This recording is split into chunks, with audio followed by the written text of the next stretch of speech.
it seems these days we can't go a week without another doomsday post happening. They go viral. It seems that they happen every week nowadays.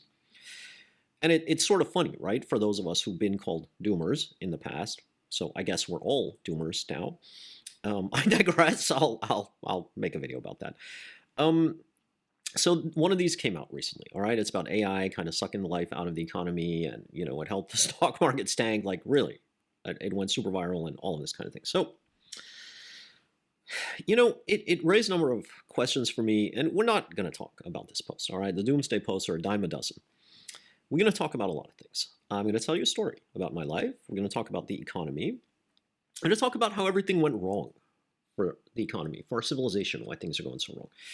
So let me dig in a bit. So in this post was about what they called ghost growth. Now, I created this idea. I'm pretty sure that I'm the first guy to write about what I used to call phantom growth, right? You can go back in the archives. I'm pretty sure it's in my first two books. And the idea there is very simple, right? And so obviously guys like this never give me credit, right? It's not, when we say it, we're doomers, right?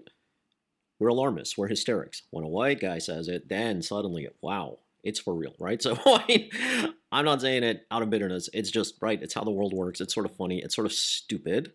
So in this post, right, there's this idea of ghost growth, which I called phantom growth, right? I've been writing about this for decades now.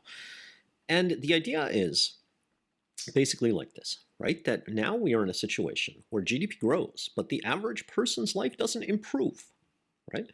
And we can see that materially, right? It's been going on for over a decade in America. GDP has been growing. The average person's life is not getting that much better. In many regards, it's going downhill, right? Life expectancy falling, levels of stress and anger and despair and depression rising, social bonds coming apart.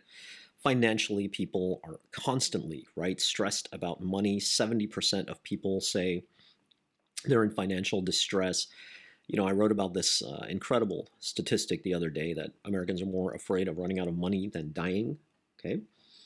So obviously, GDP is not telling us the story here. So that's phantom growth, all right? And so the viral doomsday AI guys were like, oh, we're going to go into a situation of ghost growth. No, it's been happening for decades now, okay? And so we have a divergence between what these old school indicators, GDP, say and how people's lives are really doing, all right? So that's phantom growth. And it's a big problem for us because our economies are still premised on growing this thing called GDP. And it doesn't matter, right, if people's lives fall apart in the middle. Nobody's sort of paying attention to that. So I don't talk to you guys enough about me, right? And that's kind of my deal. I'm not one of these, right, these guys that is a big self-promoter, right? They're kind of to become a real thing on the internets these days. That's not me. I don't like talking about me, right? I'm very happy making music, right? See, my favorite synthesizer, that used to belong to Freddie Mercury, by the way. I'll tell you that story sometime too. So a story, all right, about all this. So way back when, a lot of us who were sort of the world's best economists at the time sort of came up with a new paradigm, all right, for how the economy should work. We can call this a post-GDP paradigm or a post-capitalist paradigm. And this paradigm said that the economy should be centered around well-being, okay? And that may sound sort of numinous and airy-fairy and abstract, but it's not. And the idea was that we should go out and measure well-being across all these different dimensions, right? People's health, people's happiness, people's emotions, people's social bonds, and of course, people's finances, right? All of these things adding up to a kind of holistic picture of how people's lives are actually doing. This is called economic welfare. It's not welfare in the sense of subsidies or handouts. Welfare is in welfare, how people's lives are actually faring. Are they faring well or not? That was the point of GDP. GDP, when it was created, we knew it was an imperfect indicator. It was created during the Great Depression. And the point was not to just build a financial picture of the economy. It was to let us infer, are people's lives actually doing better, right? And that was the point, was to help us to help lift us out of the depression that way. Does that make sense? So this was, 10, 15 years ago now. So a lot of us were working on this, right? So I was working on this. I was heading up one of the world's biggest corporations. I was the chief economist. And I did really cutting edge work on this, right? And we went out and we created one of the world's largest research projects, still going, into well-being. We, surveyed people across huge numbers of people across many different countries. In Paris, Thomas Piketty was working on this. A.K. Sen, Nobel laureate, was working on this. Okay, Joe Stiglitz was working on this. And of course, these guys are all older than me, right? So I was one of the younger generations of guys working on this. And this paradigm was really beginning to take shape, all right? And all of us thought, I think, that this should be the future of how we designed economies, what an economy should be. Post-capitalist, humanistic, post-materialistic, post-individualistic, focused on well-being, not just growth, because we understood way back then that we were already entering a phase of phantom growth or ghost growth, okay? And so what happened next? So this is the personal part of the story. So what happened next was, I mean, what a lot of you probably know is coming, right? You can see the train heading down the tracks, right? For those of us who want to do something good and positive in the world. So what happened was that, so there I was running helping run this huge corporation, and they were very good. It's an enlightened corporation, right? So they gave me a lot of freedom to run this kind of research, and it helped dramatically transform their fortunes, right? We doubled their revenues we doubled our revenues in 10 years. All right, so we made a huge amount of money off research like this. So it works in the real world too, by the way. Now, at that point, right, I got sort of invited to give talks to, I don't know, governments and think tanks and institutions, more on the political side of things, all right? Because they were getting interested, seeing how successful this kind of way of thinking was. And I would go and give them these talks, and it would be very simple, right? It's the kind of stuff I'm talking to you about. We need a paradigm shift in our economic thinking. We need to reorient our economic thinking. GDP is a century old now, right? We've never updated it. We've never transformed it. What else in our world is a century old that we haven't? I mean, come on, dude, how old is your iPhone, right? So that was kind of the thing, right? We need a paradigm shift, and here's how to do it, right? Because at that point, we'd worked out the models, and we'd worked out the theories and the concepts. And all that was left was the practice. And so I'd walk into these rooms. Do you guys remember me telling you the story of my brush with the Epstein network, walking into a boardroom of a company which was later revealed to be part of the Epstein network, and that imploded? And how they could smell it on me that I wasn't ever going to be one of them, right?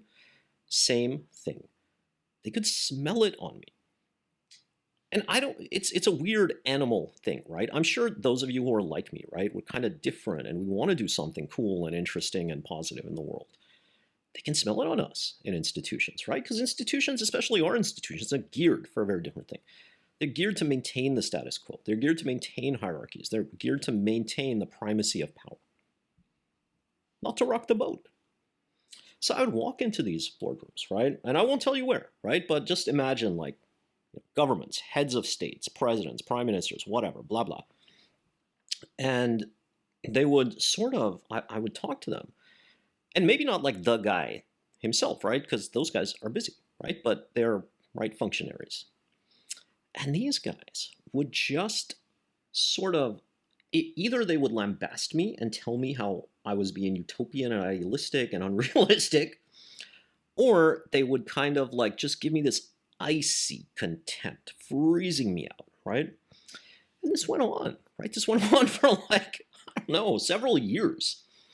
And as I often say to you guys, right, I like making music. I don't like, I'm good at this stuff. I know what I'm doing. I am one of the world's best thinkers in this field, but it's like the family business for me, right? So my grandfather did it, my father did it, and I kind of had to do it. But it's not something that really, rocks my world, all right? So after a while, I was like, man, I don't need to deal with this contempt, this iciness, this hostility, and frankly, this stupidity, all right?